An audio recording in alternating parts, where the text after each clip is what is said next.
Toilet করার পরে tissue আর viral সেই তরমুজলার ইস্যু, দুইটার অবস্থায় কিন্তু ভাই সেম এখন। কারণ টয়লেটের পরে টিস্যু মানুষ যে সিস্টেমে ফালাই দেয়, ঠিক এই সিস্টেমেই কিন্তু অনেকেই এই তরমুজলারে ইউজ করার পরে ফালাই দিছে।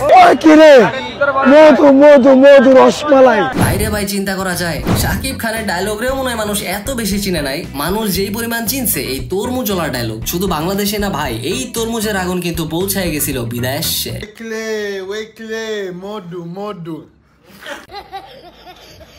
মানে অনেক বিদেশি কন্টেন্ট ক্রিয়েটররাও কিন্তু এই ভাইরাল ডায়লগ গুলা নিয়ে ভিডিও করছে। এখন এই তরমুজলার তরমুজের ভিতরে মধু আর রসমালাই থাকলেও তার জীবনটা ভরা এখন আফসোস আর বেদনায়। এইটা আমার নিজের বানানো কথা না, ভাইরাল এই তরমুজলা নিজেই এখন এগুলা বইলা বেড়াইতেছে।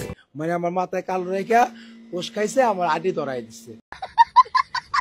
মাথার উপরে কাঁঠাল ভাঙ্গা একটা আস্তা কোষ দিলেও বুঝতাম, এমনি হাতে আটি ধরা দিল ভাই। যাই হোক, আমাদের ভাইরাল রনি ভাই কিন্তু আর থাইমা নাই। তিনি এখন ব্যস্ত বিভিন্ন জিনিসের প্রমোশনে।